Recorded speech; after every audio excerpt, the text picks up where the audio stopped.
Hi guys, and welcome to your daily tarot reading for Wednesday the 12th of October. I want to use the Art of Life Tarot today. Let's see what these cards have to say about Wednesday and what energy you'll be working with.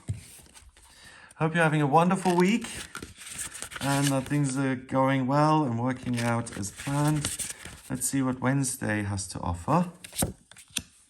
The Eight of Pentacles, so really being very productive at work. Temperance, and the ability to balance that out. So it's not just about work, it's also about relationships and working on your relationships.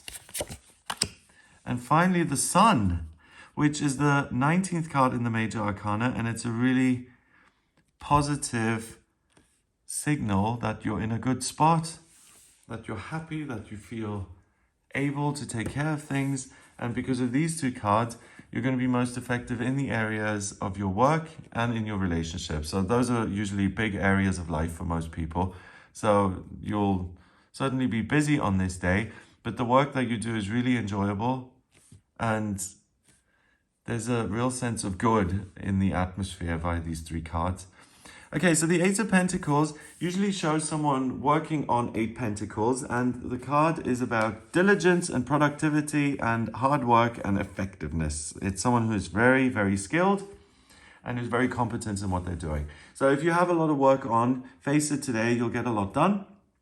If there are difficult things at work that you have to tackle, look at tackling them today, because you're not going to be likely to throw in the towel. You have a lot of resilience and stamina via this card, even like a sense of pride that I want to get this done. This thing isn't going to beat me. So there's almost like a sense of competition here. In this deck, we've got Van Gogh painting. So it's, again, an expert at work. And it says, until you try, you don't know what you can do. Oh, that's interesting, because everyone assumes he's like one of the greatest geniuses and one of the most famous artists in the world, but you don't really think about him as a young kid putting paint to canvas for the first time, and how insecure he must have felt, like most people starting something new. Am I going to be good at this? Or am I going to be like most people who try out art and then decide it's not for them? So that's so encouraging, because the Eight of Pentacles is so hard work, you're productive, and you're like a machine. But this is so gentle here. Until you try, you don't know what you can do. So this hard work and productivity, channel that into trying something totally new, where you have zero expertise and skills. And if you do start working on it, where you're likely to make mistakes and to fail. Try that out. I think that'll be really fun for you to try that, and it'll loosen you up in the sense that, hey, it's okay to make a mistake, and I don't have to be perfect in all the other areas of my life either. And that's where I think the sense of joy in your work comes from, because you're not so obsessively focused on getting everything absolutely right. You're willing to experiment and to actually enjoy the process of your work.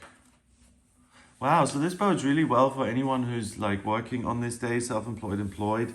The creative process, also obviously with Van Gogh here, work that's usually mundane, or where, I don't know, you may feel bored or not particularly thrilled about doing a particular type of your job, even that will feel creative and joyous on this day. Next, we've got Temperance. Usually that's an angel dipping its toe in the water, and then a path to enlightenment appears. So the message is balance your life out, or balance yourself out, not just by looking at the physical world, but also by looking at the spiritual world, what's happening for you emotionally, intuitively.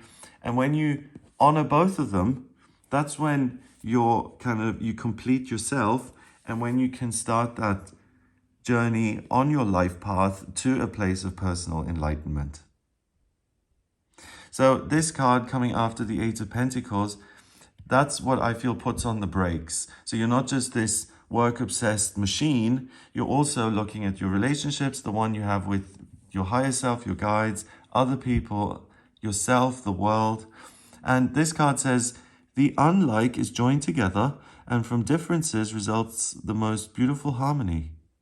Oh wow, so you're able to see yourself as a human being but also as a human being having a spiritual experience.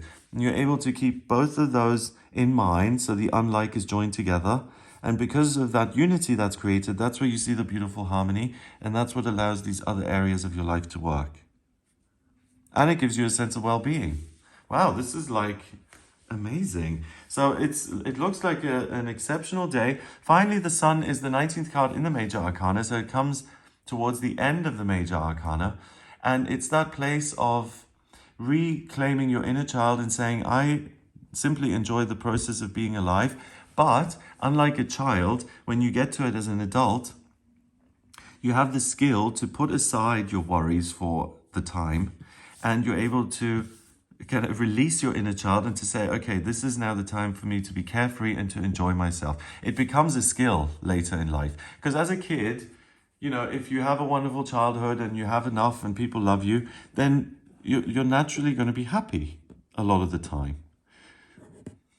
What am I saying? Yeah, as an adult, of course, if you have those same things, you're going to be happy too. But I don't think that as adults, we give ourselves the time and the space to completely switch off and not to be mature and reasonable and like an adult, but sometimes to just be silly and to play. And you're able to recapture that and to really enjoy little things in life. In the card, it says precisely the least, the softest, lightest, a lizard's rustling, a breath, a flash, a moment, a little makes the way of the best happiness. Yeah, so same thing. It's those little moments in life that make you happy. Not what you have or who's in your life, but just, although of course those things will make you happy, but I think you can be the richest when you can take a lot of value and joy out of the tiniest things in life. Like this kind of scene is interesting. Like, let's say you're walking by the river. I don't know if you've had this experience, but I've had certain moments in my life where I've been out in nature and certain things have kind of happened, like maybe a bird sang and then the light was a certain way and I saw the castle from a particular angle. But there were certain moments where it seemed like things lit up and like the mundane normal started to look magical. And those kind of moments cost nothing and they last like a few seconds, but those can often be so fulfilling and encouraging that it's like, yes, the world is magical and beautiful and I can be happy simply by living my life. Yeah. So the good news is that you're very good in your work, you're very good in relationships, and you're fundamentally very happy. It's kind of the chicken and the egg. Are you so good at work and in your relationships because you're fundamentally happy? Or are you doing really well in your career and that makes you happy? Or are your relationships good and that make you happy? I think it works both ways.